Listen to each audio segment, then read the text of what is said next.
ಮುಖ್ಯಮಂತ್ರಿಗಳು ತನ್ನ ರಾಜಕೀಯ ಲಾಭಕ್ಕೆ ಸಮಾಜವನ್ನು ಕದಡಿ ರಾಜಕೀಯ ಲಾಭ ಪಡಿತಕ್ಕಂಥ ಸಂಚು ಅವರ ಹೇಳಿಕೆಯಲ್ಲಿದೆ.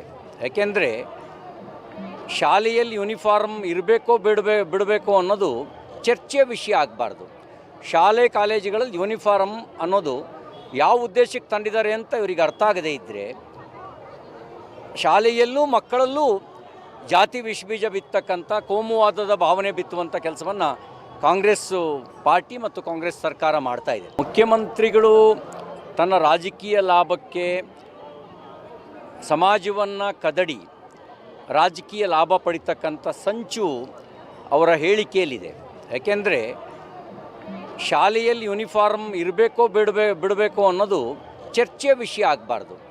ಶಾಲೆ ಕಾಲೇಜುಗಳಲ್ಲಿ ಯೂನಿಫಾರ್ಮ್ ಅನ್ನೋದು ಯಾವ ಉದ್ದೇಶಕ್ಕೆ ತಂದಿದ್ದಾರೆ ಅಂತ ಇವರಿಗೆ ಅರ್ಥ ಆಗದೇ ಇದ್ದರೆ, ಶಾಲೆಯಲ್ಲೂ ಮಕ್ಕಳಲ್ಲೂ ಜಾತಿ ವಿಷಬೀಜ ಬಿತ್ತಕ್ಕಂಥ ಕೋಮುವಾದದ ಭಾವನೆ ಬಿತ್ತುವಂಥ ಕೆಲಸವನ್ನು ಕಾಂಗ್ರೆಸ್ ಪಾರ್ಟಿ ಮತ್ತು ಕಾಂಗ್ರೆಸ್ ಸರ್ಕಾರ ಮಾಡ್ತಾ